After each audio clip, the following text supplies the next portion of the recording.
Thanks for coming to the podcast, Megan. Thank you so much for having me. I've been wanting to get you on the podcast for a while, and um, and now that I have this new podcast, I'm like this really dovetails well, I think. Mhm.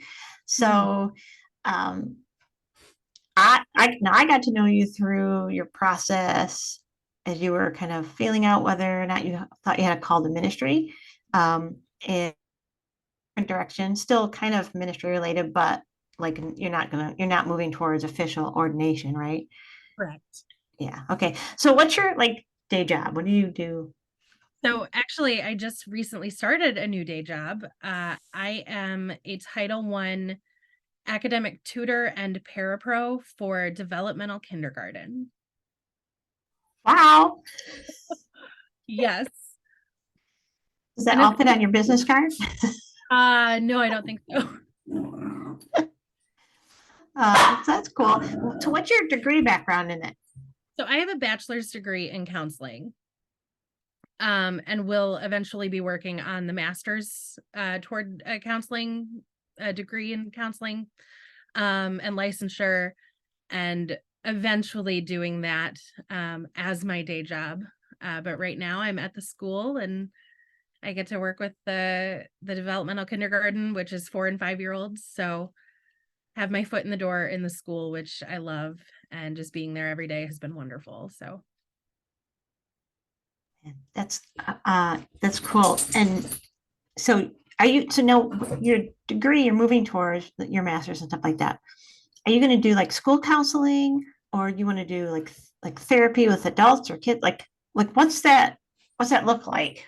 yeah, so I'm not entirely certain that it's going to be school counseling. That's one of those things that I'm still praying about, looking for direction in. I would love to work with children though.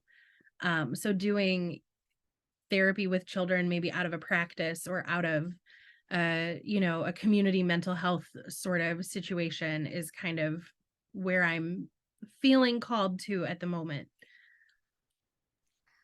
I love that. Most of the counselors and therapists that I've interviewed in the past have all been primarily worked with adults.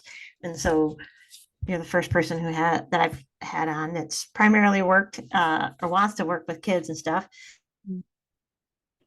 Okay, but you're also a writer, a published writer.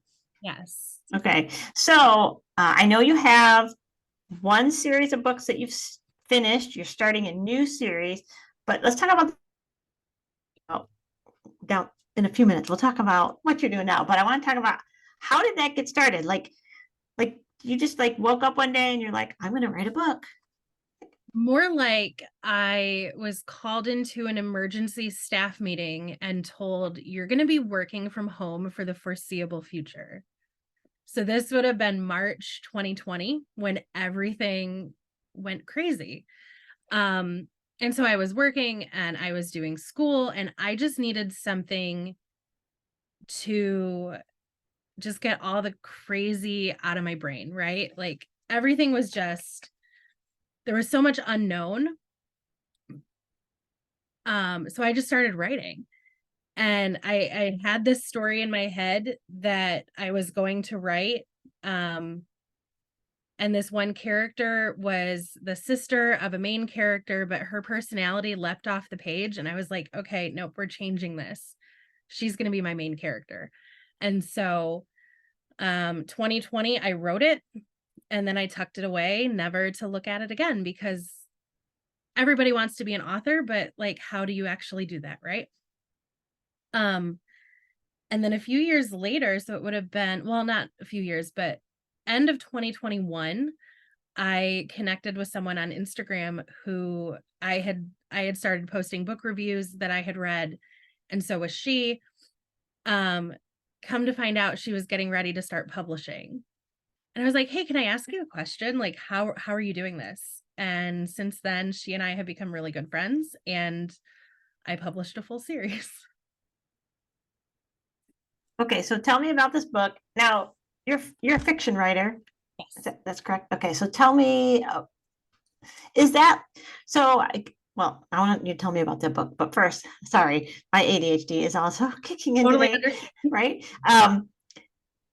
Is this the genre that you wrote? Is this what you typically read? Like, is this your like, if I'm gonna go and I'm gonna read a book, get something from new from the library or the bookstore, different.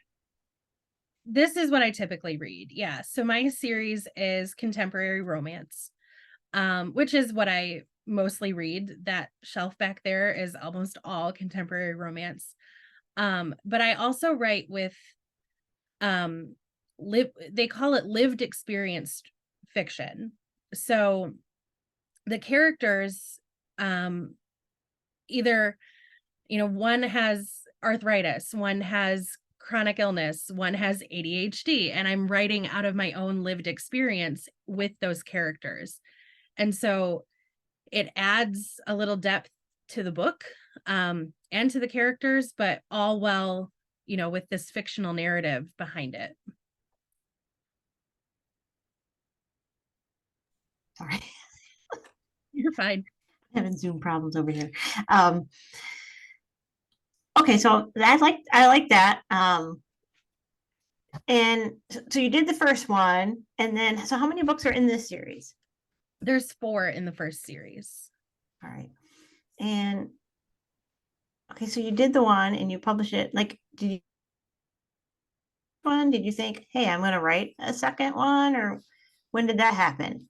So initially I hadn't planned on writing a series, but I was in the middle of doing edits and rewrites of the first book, and there was a line that I'd written for one of the characters that was stuck in my head and it would not go away. And it's like, okay, what if I use that and I give her her own book? And so that was how book 2 was born. I wrote 2 scientists in that book, and one of them is big in like ecology and things like that. So her one line in the first book was like, hey, maybe give her her own book. And since then it was like that was 2 siblings, there were 2 others. I had to give the rest of them a book. So that was kind of how the series came around. Yeah. Um, now, so like how long? Well, let's talk about the first book, Okay. and then we'll talk about some of the others. I know that. So, like, how long did it take you to first one?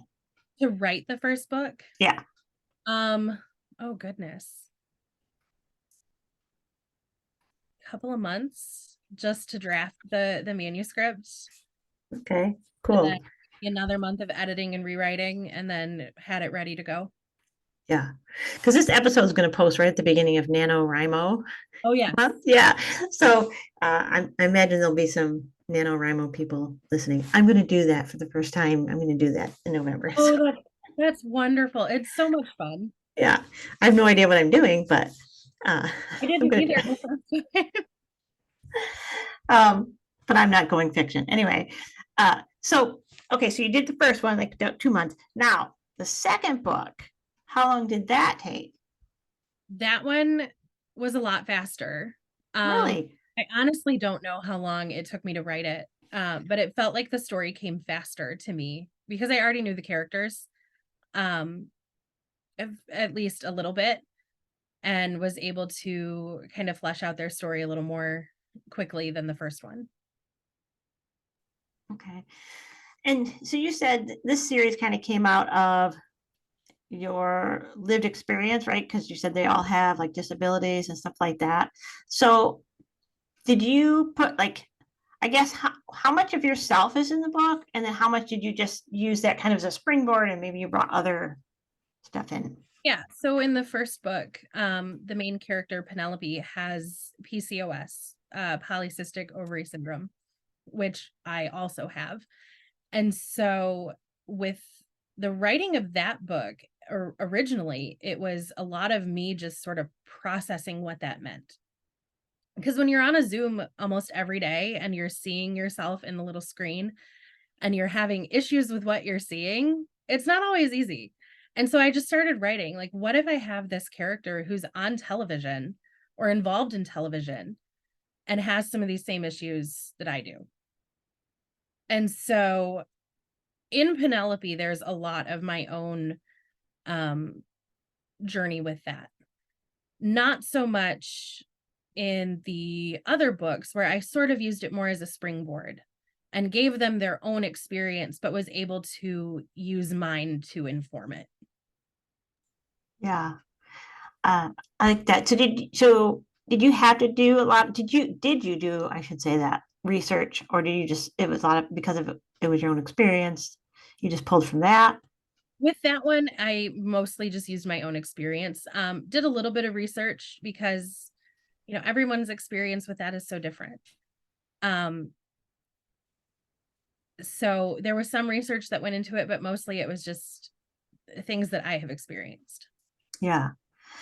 Now this new series, is it like how similar or different, and like where did this uh what do you want to call it, like reality come from? This new reality. So in the first book of the new series, the characters appear in the first series. They were side characters that are sort of taken in by the family. And they had these personalities that, as I've said before, just sort of like came off the page. And I'm like, okay, you get a book. And I was going to just do their book. And then as I'm writing these other characters, it's like, oh, okay, maybe they get a book too. And so that series keeps expanding. Just as long as there are stories to tell, I'll keep adding. So it's sort of a spin-off from the Wild Pitches series, but it is its own brand new series. Okay, so what's this series called? Do you have a name for it yet? Yes, it's called the Unwritten Rules series. The Unwritten Rules. All right. I want to read it now just because of the title. It's very baseball, but you can, I think, enjoy it without knowing baseball super in depth. Okay. Yeah, your first series was baseball, right? Themed. Is that your sport? It is. Yeah. It is. That's fun. I am not like, I'm like, I run Uh-huh. not very well. But when it comes to like team sports and stuff, like that's not like my thing, right? And so I'm always think it's fun when people are, especially women, write books that are sport themed, and I'm like, that's cool because I wouldn't even know where to start researching it. But yeah, And what's been so fun, especially with the new series, is exploring women in baseball. Um, we have progressed in our real world to a point where women are more involved in baseball, in front office and coaching positions, and even in the media. And so being able to explore that in the series and have these main characters be women that are, in these positions has been a lot of fun. uh, say that last part again. Where My internet cut out. Say that last part Oh, again. yeah. So, it's just sort of been fun to explore these characters that are women, in positions within baseball, and just being able to tell their stories and kind of, shine a light on women, in sports. Yeah. Uh, so are you gonna? So I'm curious. I get like how much of that um what's the word I want, but that dynamics of women in a sport that's traditionally male dominated, like how much of that are you bringing into the series? Yeah. So in the first book, I do touch on that quite a bit. Just this idea of the way that the baseball player in the first book would be high-fived and, hey, you're the man, for whatever. Whereas the woman in the relationship, if things were to go south, she would be the one painted in the press as being in the wrong. Because she's a coach, she's a baseball player, it's a whole thing. So yeah, I definitely bring that up a little bit. And book 2 is a woman who's a baseball writer who initially she's only writing, using her first initial, because who's going to take a woman seriously as a baseball writer? And so she explains that and kind of talks through that as well. So yeah, definitely bringing that into it. Yeah. Okay, so I'm curious. Podcast, um, I'm exploring this idea of faith and spirituality and the intersectionality with just our everyday life, right? Like, and how that influences it or doesn't influence it. Um, and like sometimes people who have a specific faith that does influence the way they're writing, but then other people are like, I don't want to have um, like I don't want my writing and stuff to be pigeonholed into, well, this is for only for Christians, or this is only for Hindus, or this is only for Jews. Um, so talk about the role in writing, and then like how did you decide, are you going to include stuff in there about it, are you not, like, yeah. Sure. So yeah, I definitely um toward the end of the publishing process with the first book was thinking more along the lines of, I don't want this to be pigeonholed as Christian fiction or only marketed as Christian fiction. Um, there are discussions in that book of grief and of how we, find healing. And I wanted that to be able to reach a wider audience. Um, there are some readers out there who, if they see Christian fiction, probably won't pick it up. My second book, if you do a little deeper reading, talks about creation care and being a steward of creation. And so I wanted to be able to bring in some of those themes without the label of Christian fiction, because then I'm able to reach a wider audience and have these discussions from a wider lens with my own worldview influencing it, but not putting that label on it. Yeah.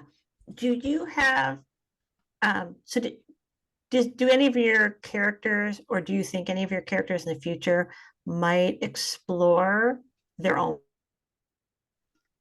What or was is that? that Cut out like, there. I'm thinking about either your characters now or characters in the future, do you think they might explore their own faith, like their characters exploring their faith, or is that something you're just not, you don't think you want to ever go down? I'm just curious. I would be willing to go down that road. Yeah, Yeah. that's cool. um I've never designed a character, so I don't know. I was asking all these weird questions. Okay, so um, I'm gonna say next. Sorry, I lost you there for a minute. It's okay. I forgot what I was gonna say, so now I have to edit that part out.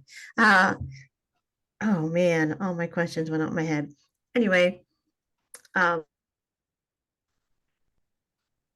I guess. Oh, so let's just talk about being a first time published author. You chose the self-publishing route, right? I guess, why did you choose that? And then like how was that? Like how did you even figure that out? Yeah, so figuring that out was I connected with somebody, like I said, on Instagram. We were both posting book reviews, and that was how we connected. And then we started talking about our own writing journeys, which turned into us publishing our debuts right around the same time. And so I've been kind of walking this road with her the whole time, which has been wonderful because it's a lot to learn on your own. And so the option that gave me really the most control over my narrative and my characters was self-publishing.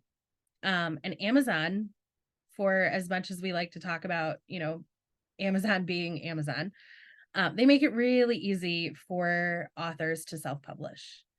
Um, they walk you through every step. And so I was able to, get that started. And from there, it was easy enough to set up the rest of my series and just keep going. And it allows me to someday, if I want to, explore those, discussions of faith, and maybe without an editor saying, hey, cut this out. Or going through the query process of getting an agent, which could take years and then never come to anything. And so doing it through Amazon just kind of lets me tell the stories I want to tell. And I've enjoyed it. Yeah. So do you have, like, I know you said you just in 2020, you just sat down and started writing, Mm. but done a few books. Do you have a writing process? Like, what does that look like for you to write a book? Yeah. So especially with a series, I make sure that I have notes everywhere. This series, I have a spreadsheet with the different teams I've created and the characters on, who's on the team, so that I keep names straight. And I do have a notebook that keeps all my notes in it, but I draft in Google Docs because I can share it with my critique partners that read for me. And then, so I draft, I edit. I have a cover designer that I've been working with for the last 2 years that I give her my notes and she brings it to life for me. And then, yeah, then we upload and we get ready to publish.